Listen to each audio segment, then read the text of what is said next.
կալանքի է բերվել Սրբազանը այն պարագայում, երբ ինքը ինքնական փաստորեն ներկայացել էր, տեսանյութերը հրապարակվել են նախապես, այսինքն այնպես չի, որ կարող էր խոչընդոտել քննությանը, այս առումով ինչ ասելիք ունեք։ Տեսեք, նախ եւ առաջ պետք է հանգեցենք, որ գործընթացը ամբողջությամբ քաղաքական է եւ գործադիր իշխանության ղեկավարը ինքը դա չի թաքցնում։ Այսինքն այստեղ այնպիսի գործընթաց չի գնում, որ երկու կարծիք լինի, իրավական ու քաղաքական գործընթացի, ինքը գործադիր իշխանության ղեկավարը բազմիցս իր հայտարարությունում ընդգծել է, որ իր կամքի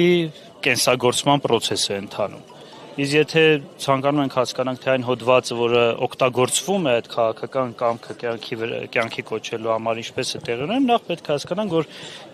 անցած տարվա հայտարարության հետ կապված է գործընթաց գնում, որի վերաբերյալ դատախազությունը նույն անցած տարի ունի պատասխան հասարակական կազմակերպություններից մեկի ղեկավարին, որ ասում է, որ այդ գործողությունները հանցակազմ իրենում չեն պարունակում։ Հիմա ես չգիտեմ դատարանում փաստաբանը վստահ եմ այդ հարցը բարձրաձայնելու է, նույն դատախազության ներկայացուցիչը եթե գա իհարկե, կամ քննիչը ինչ պատասխան պետք է սրան տա։ Այս դեպքում ո՞րն է խնդիրը, օրինակ կրկին դատվելու արգելքը, ինչն է խնդիրը, որտեղ է։ Նույն պաշտոնական մարմինը, որը զբաղվում է մեղադրանք ներկայացնելով եւ պաշտպանությամբ, եթե անցած տարի այդ արարքը կատարվելու ժամանակ ասում է, որ դա հանցագործություն չէ, հանցակազմ չի պարունակում։ Մի տարի նույն դեպքով, այո։ Փաստաթուղթ հրապարակված է Facebook-ում, կարող եք նայել։ Նույն տարվա հրապարակում չէ, նույն արտահայտությունն է, ռազմական։ Նույն արտահայտությունը, այ նույն անգամ այդ պատասխանի մեջ էր գրված։ Եթե այդ նույն բառերն էլ, այո, եթե այդ բառերն էլ նույն հիմա նորից արտահայտվի, նշանակում է, որ դժվար թե հանգամանքները այնպես են փոխվել, որ այդ նույն բառերը մի ժամանակ այլ կոնտեքստ ունենան, մեկ այլ ժամանակ այլ կոնտեքստ ունենան։ Նույն անձն էլ է նույնը։ Այսինքն այստեղ ակնհայտ է, որ մեղադրանքի կողմը բավականին խոցելի է, եթե ոչ թե ամբողջությամբ հիմնազոր կա։ Հիմա դա հաշվի առնելով հնարավոր է, որ կալանավորման միջնորդություն ներկայացվել է արդեն, հույս ունեմ մասնագիտական բարոյականությունը կգերակայի եւ արդարադատությամբ զբաղվող դատավորները կհասկանան, որ Հայաստանի Հանրապետությունում ի վերջո պետք է իրավունքը գերակայի, այլ ոչ թե գործադիր իշխանության ղեկավարի կամքը։ Եվ գործադիր իշխանության ղեկավարի կամքի մասին որ խոսում ենք, նա հրապարակում է, գործադիր իշխանության ղեկավարը հրապարակումներ է անում, դրան համապատասխան քննչական գործողություններ են իրականացնում ցանկացած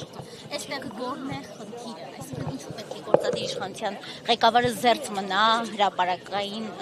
խոսքալ տա։ Տեսեք, մենք ունենք իշխանությունների տարանջատման սկզբունք, համաձայն որի գործադիր իշխանությունը չպետք է միջամտի օրինակ դատական իշխանության գործընթացներին եւ ունենք նաեւ առանձին անկախ սահմանադրական մարմիններ, օրինակ դատախազություն, օրինակ քննչական կոմիտե, որոնք չեն ենթարկվում գործադիր իշխանության ղեկավարին, նրանք անկախ են, ենթարկվում են սահմանադրությանը եւ օրենքներին։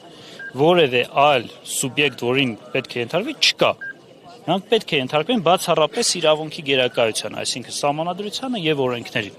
Եթե նրանք ղեկավարվում են գործադիր իշխանության ղեկավարի հրահանգներով, նշանակում է նրանք ինքներն են իրենք են խախտում Հայաստանի Հանրապետության սահմանադրությունը եւ նրանց համար քրեաիրավական հետևանքներ պետք է առաջանան։ Եվ նաեւ խնդրում եմ անդրադառնալ սկզբում տված հարցին, կալանքի առումով, երբ ունենք հրապարակված տեսանյութ, որը հնարավոր չէ փոխել որևէ կերպ, այս դեպքում ինչու կալանավոր է դատվին եւ ընտրել ամենածայրահեղ խափանման։ Որովհետեւ գործընթացը քաղաքական է, դրա հարցի պատասխանը դա է եւ պետք է հասկանանք, որ կալանքը որպես խափանման միջոց կիրառվում է միայն այն ժամանակ, երբ որ կա հիմնավոր կասկած, որ այս մարդը պետք է խուսափի հետագա դատավարական գործընթացներից կամ ինչ որ կերպ խոչընդոտի այդ գործընթացներին։ Արդյոք դուք տեսել եք որևէ վարքագիծ, որը կհուշի, որ Սրբազանը ինչ որ մի վարքագիծ հնարավոր է ապագայում դրսևորի, որը որ կխոչընդոտի այս իրավական գործընթացին։ Ես անձամբ չեմ տեսել եւ ես ճանաչելով նաեւ Սրբազանին վստահաբար կարող եմ ասել, որ այդ մարդը բացառիկ մարդկանցից մեկն է, ով որ իրավունքը հարգում է եւ երբեք Հայաստանի Հանրապետության օրենսդրության հակառակ վարքագիծ չի դրսևորի։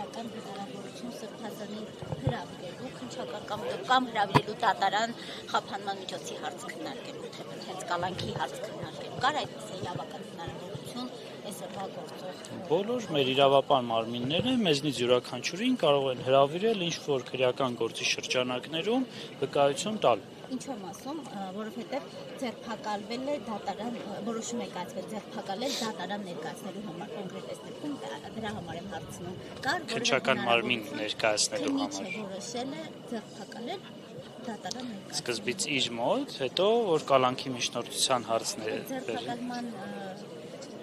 ռեժիմը կոչվում է դատարան ներկայացնելու համար։ Ես Շատ լավ, բայց սկզբից քննչական գործողություն իրականացնելու համար, հետո եթե առաջանա կալանք կամ որևէ այլ խափանման միջոց կիրառել անհրաժեշտություն, որը դատարանը պետք է որոշի, այդ ժամանակ նոր պետք է բերեն դատարան։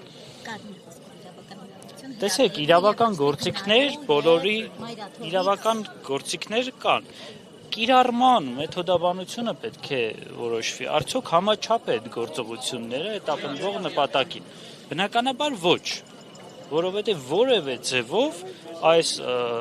ցերեկ առավոտվա այս իրադարձությունները դուք շատ ճիշտ նշեցիք շոուն, որ կար, որևէ համաչափության մեջ չի տեղավորվում։ Դեպաբար այստեղ իրավական գործիքները, եթե անգամ դրանք գրված են, կիրառման process-ում այնպիսի խախտումներով են տեղի ունենում, բարոյական այնպիսի սահմանազանցմամբ են տեղի ունենում, որ մենք ամբողջ process-ը գնահատում ենք որպես ոչ իրավաչափ եւ Հայաստանի Հանրապետության օրենսդրությանը հակասող։